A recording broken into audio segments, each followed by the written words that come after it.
Ram Ram, good evening.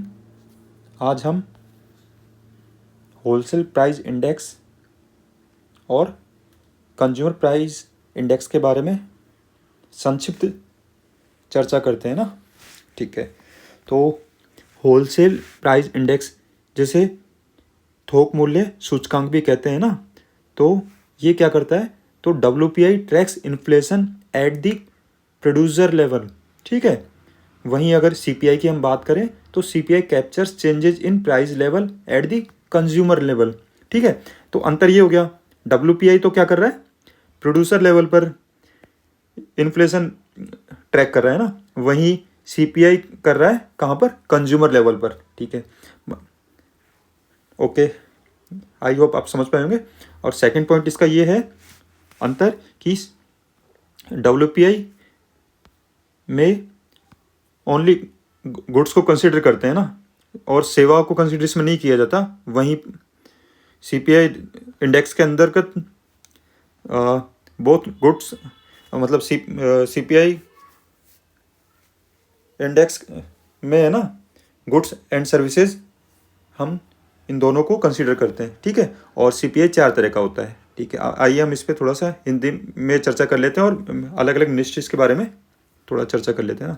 तो WPI में ये है कि इसे जैसे थोक मूल्य सूचकांक कहते हैं ना, तो इसे कौन लॉन्च करता है? तो ये एक इम्पोर्टेंट फैक्ट है ना। तो इसे ministry of commerce and industry के ऑफिस ऑफ इकोनॉमिक एडवाइजर द्वारा ये लॉन्च किया जाता है ना। ठीक है, कौन? थोक मूल्य सूचकांक। ये एक इम्पोर्टेंट फैक्ट है, हमें याद रखना होता है। ठीक है, और इसमें क्या है, इसमें घरेलू बाजार में थोक बिक्री के पहले बिंदु पर किए जाने वाले सभी लेन देन कंसिडर किए जाते हैं। ठीक है, अब इसकी आलोचना भी होती है क्योंकि इसमें आम जनता थोक मूल्य पर उत्पाद नहीं खरीदती। ऑब्वियस बात है, वो तो कंज्यूमर लेवल पे खरीदेगी ना, जब दुकान पे सामान आएगा तभी तो खरीदेगी, उससे पहले थोड़ी खरीदेगी। ठीक है, और इसका आधार वर्ष इंपॉर्टेंट है, ये है 2011-12। ये एग्जाम में पूछ सकता है। ठीक है, अब इतना ही काफ़ी है। ठीक है, अब कंज्यूमर प्राइस इंडेक्स के बारे में बात करते हैं ना। तो यह खुदरा खरीदार के दृष्टिकोण से मूल्य परिवर्तन को नापता है। ठीक है, अब ये क्या, बेसिकली 4 तरह का होता है ना। फर्स्ट हो गया इंडस्ट्रियल वर्कर्स CPI, सेकंड हो गया agriculture labour CPI, and third हो गया रूरल लेबर CPI। ठीक है, और इसकी इंपॉर्टेंट अब ट्रिक यही है, अब इसमें वर्कर्स आ गया, इसमें लेबर आ गया, इसमें लेबर आ रहा है वर्ड में ना, तो इसको ministry of labour and employment के लेबर ब्यूरो द्वारा लॉन्च किया जाता है। तो सब में labour labour labour labour workers आ रहा है ना, तो ऑब्वियस बात है ये इसकी ट्रिक भी हो गई। ठीक है, ये तो इनका वो हो गया, कॉमन पॉइंट है ना, मतलब ठीक है, इन तीनों का तो ये ministry of labour and employ का लेबर ब्यूरो द्वारा निकाला जाता है। वहीं अगर मजे वाली बात है, चौथे को निकालने वाला अलग है, तो CPI rural oblique urban oblique combined को कौन निकालता है? उसको निकालता है ministry of statistic and programme implementation.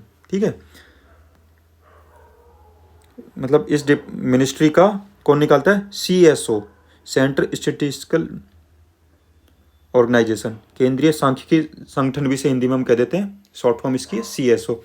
तो इसके द्वारा ये निकाला जाता है। और महत्वपूर्ण बात ये है, RBI क्या करता है ना, RBI किसका यूज करता है? RBI यूज CPI कंबाइंड, मतलब RBI use CPI combined as the sole inflation measure. ठीक है, for the purpose of monetary policy.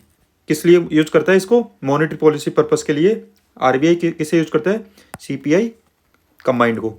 ठीक है, और ये फिर इनका वैल्यूज वगैरह हो गए। तो ऑल इंडिया CPI में इसका अगर वेटेज की हम बात करें, वैसे ये फैक्ट्स कुछ साल पहले के लिए गए हैं ना, तो इम्पोर्टेंट बात, हमें फैक्ट से कोई खास मतलब नहीं है, लेकिन इतना मतलब है कि किसका वेटेज ज़्यादा है, तो ये बेसिकली बदला नहीं है। तो इसमें हमें इतना तो याद रखना है कि तीनों में याद रख लो कि जैसे इसका फूड एंड बेवरेजेस का इसका वेटेज, मतलब और के कंपेयर में सभी में सबसे ज़्यादा वेटेज है ना।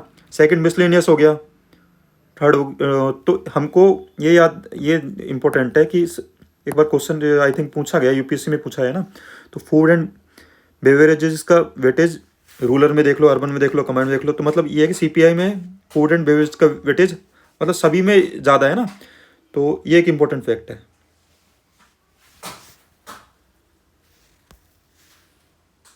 और ये चेंजेस होते रहते हैं वैल्यूज़ तो, है ना, मेजर चेंजेस आए तो फिर कोई बात होती है, ठीक है। आई होप इतना ही था। और ये इम्पोर्टेंट होता है कि कौन मिनिस्ट्री क्या निकाल रही है, किससे निकाल रही है ना,